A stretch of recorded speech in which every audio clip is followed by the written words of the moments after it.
Hello दोस्तों, रमन अभी सिर्फ 15 साल का ही था। तभी से उसे गंदी किताबें, मोबाइल में गंदी फिल्में देखने का चस्का लग चुका था, जिसके कारण पढ़ाई लिखाई से उसका मन हटने लगा था। रमन एक संयुक्त परिवार में रहता था।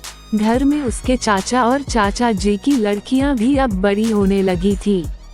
रमन की खुद की कोई सगी बहन नहीं थी, इसलिए उसकी चचेरी बहनें उसे बहुत दुलार करती थी।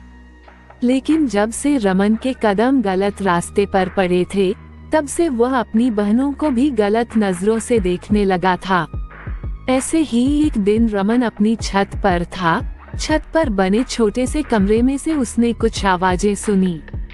वो उत्सुकतावश उस ओर गया तो उसने देखा कि उसके चाचा जी की बड़ी बेटी सीमा मोहल्ले के ही एक लड़के राहुल के साथ वहां छिपकर प्यार भरे पल बिता रही थी। ये सब देखते ही रमन पागल सा हो गया।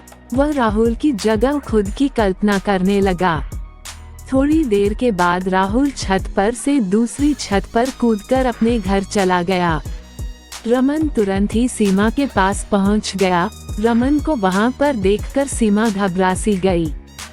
फिर रमन मुस्कुराते हुए बोला, दीदी आपको छुपकर यह सब करने में बड़ा मजा आता है ना, लेकिन आज मैंने आपको रंगे हाथों पकड़ लिया है।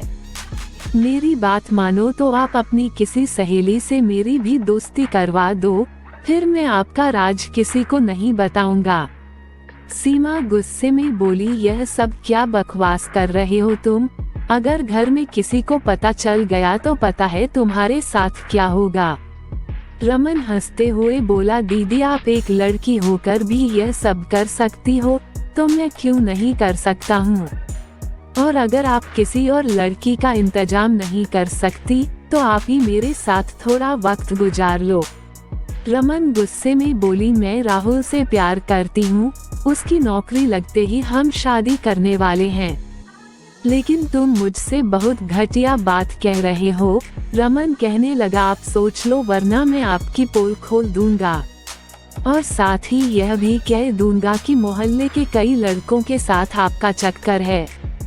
उसके बाद राहुल भी आपको छोड़ देगा। तभी पीछे से किसी ने रमन के कंधे पर हाथ रखा। उसने चौंककर पीछे पलटकर देखा तो उसकी माँ खड़ी थी। वो उसे एक जोर का थप्पड़ लगाते हुए बोली, नालायक, अपनी दीदी से कोई इस तरीके से बात करता है क्या? मुझे तो तुम्हें अपना बेटा कहने में भी शर्म आ रही है। आज के बाद से तुम सीमा को बिल्कुल परेशान नहीं करोगे। रमन की माँ सीमा को समझाते हुए बोली, बेटी अगर तुम्हें कोई पसंद है तो अपने मम्मी पापा से इस बारे में बात करो और देखो कभी भी कोई गलत कदम मत उठाना। सीमा ने धीरे से सहमति में सिर हिला दिया। उसने उसी दिन शाम को राहुल के बारे में अपने मम्मी पापा को सब कुछ बता दिया। जल्दी ही उन दोनों की सगाई हो गई और इधर रमन की माँ ने भी उसे अकेले में अच्छे से समझा दिया था कि आगे से अगर उसने किसी पर भी बुरी नजर डाली या किसी के साथ कोई भी गलत हरकत करने की कोशिश की तो वह उसे कभी माफ नहीं करेगी।